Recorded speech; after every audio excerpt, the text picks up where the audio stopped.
पीछे एक बड़ी खबर आ रही है। आज बीजेपी कोर ग्रुप की बैठक होनी है। विधानसभा चुनावों को लेकर कोर कमेटी की बैठक होनी है और बैठक में टिकट वितरण के महत्वपूर्ण मुद्दे को लेकर चर्चा होगी।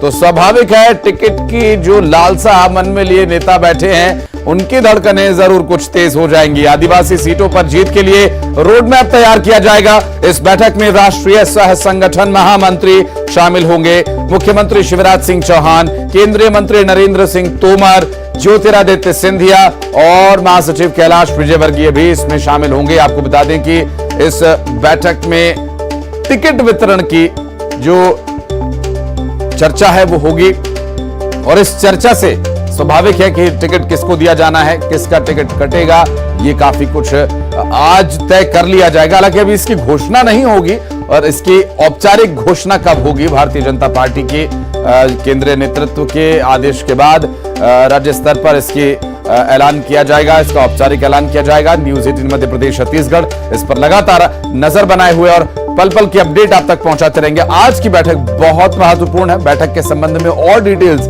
आगे आपको देंगे। और ये तो रही संगठन की बात, अब करेंगे सरकार की बात, जहां आज शिवराज कैबिनेट की भी एक अहम बैठक होनी है। दरअसल डिजिटल क्रॉप सर्वेक्षण योजना का प्रस्ताव आएगा। 10 नए कॉलेजेस खोले जाने के प्रस्ताव पर चर्चा होगी। 22 विकास खंडों में नए ITIs की स्थापना का प्रस्ताव होगा। आंगनबाड़ी सहायिका और कार्यकर्ताओं के मानदेय का प्रस्ताव भी शामिल है।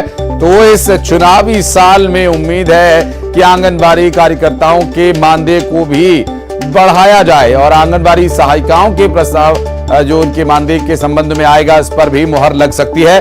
तो स्वाभाविक है और स्वाभाविक है कि उत्साहित होना उनका भी। दरअसल कैबिनेट की इस महत्वपूर्ण बैठक में ये बड़ा फैसला लिया जा सकता है और साथ ही कई अन्य महत्वपूर्ण विषयों पर, जिसमें डिजिटल क्रॉप सर्वेक्षण योजना का प्रस्ताव है, 10 नए कॉलेजेस खोले जाने का प्रस्ताव है। इसके अलावा अगर बात करें तो 22 विकास खंडों में नए ITIs की स्थापना का प्रस्ताव है। ये सभी विषय चर्चा के रहेंगे आज कैबिनेट की इस बैठक में।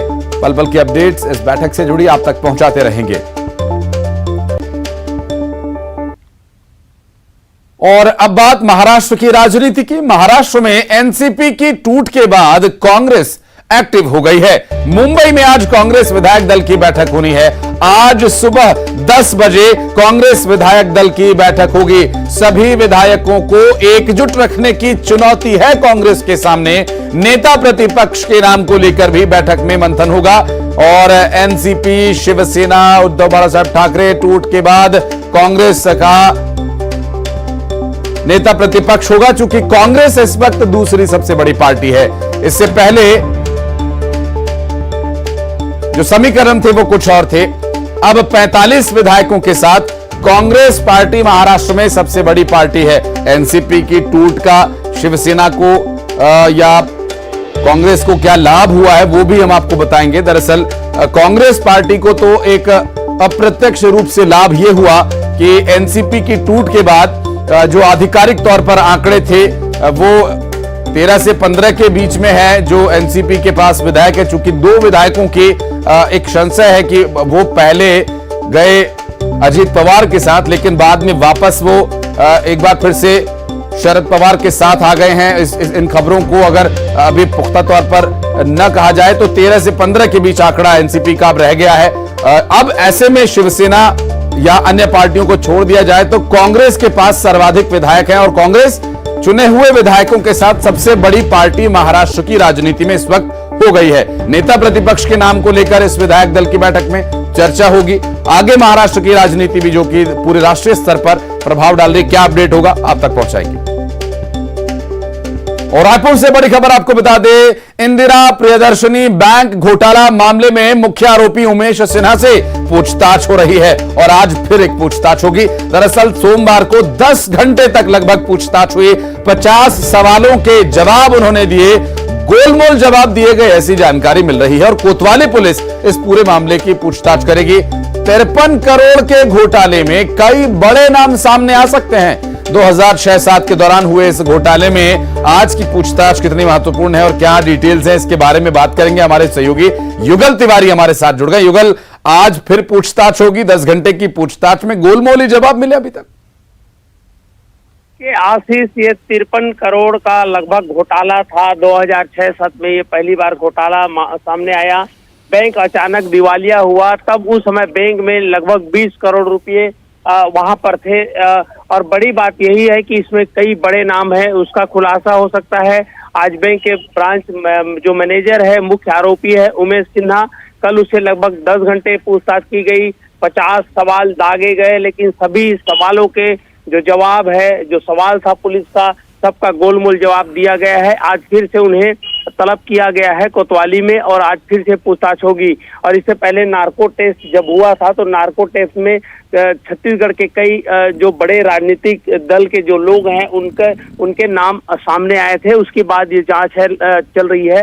17 साल पहले एक बड़ा घोटाला हुआ था और 19 आरोपियों पर नामजद FIR दर्ज की गई। और आज की पूछताछ में युगल क्या तथ्य सामने आते हैं, क्या कुछ इनपुट मिलेंगे, आपसे जानने के लिए फिर संपर्क करेंगे। बहुत बहुत शुक्रिया आपका इस पूरे मामले पर जानकारी देने के लिए। चलिए बढ़ते हैं आगे। रायपुर से एक बड़ी खबर आ रही है, इस बीच आपको बता दें आज से प्रदेश भर के स्वास्थ्य कर्मचारी हड़ताल पर रहने वाले हैं। तो परेशानी होगी स्वास्थ्य केंद्रों में। प्रदेश भर के स्वास्थ्य कर्मचारी अनिश्चितकालीन हड़ताल पर जा रहे हैं। तो ये परेशानी कितने काल तक रहेगी, ये भी अनिश्चित ही रहेगा।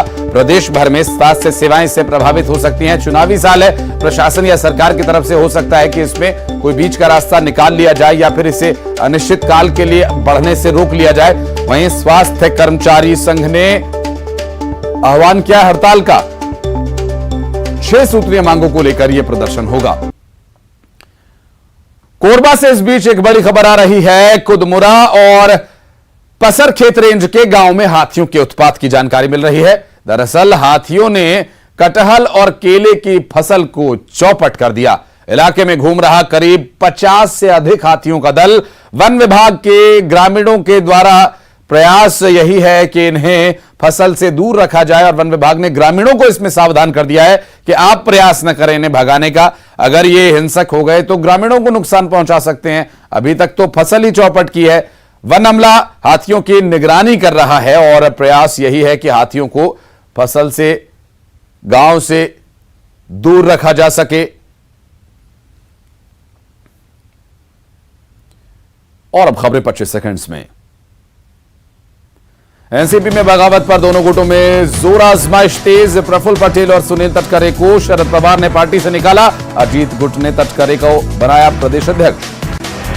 सुप्रिया सुले ने अजीत पवार की बगावत पर दिया बयान। कहा ये उनका अपना फैसला, बोली वो हमेशा मेरे बड़े भाई ही रहेंगे। महाराष्ट्र में सियासी उलटफेर के बाद विपक्षी दलों की टली बैठक। अब संसद सत्र के बाद होगी बैठक। पहले 13 जुलाई को होनी थी बैठक। लैंड फॉर जॉब मामले में तेजस्वी के खिलाफ नई चार्जशीट। राबड़ी और लालू सहित 17 लोगों के खिलाफ सीबीआई की चार्जशीट दाखिल। 12 जुलाई को राउस एवेन्यू कोर्ट में होगी सुनवाई। दिल्ली के पूर्व डिप्टी सीएम मनीष सिसोदिया को बड़ा झटका। दिल्ली हाईकोर्ट ने खारिज की जमानत याचिका। शराब घोटाला मामले में जेल में हैं मनीष सिसोदिया। आतंकी संगठन ISIS मामले में NIA की बड़ी कार्रवाई। महाराष्ट्र में 4 से 5 जगहों पर छापेमारी। मुंबई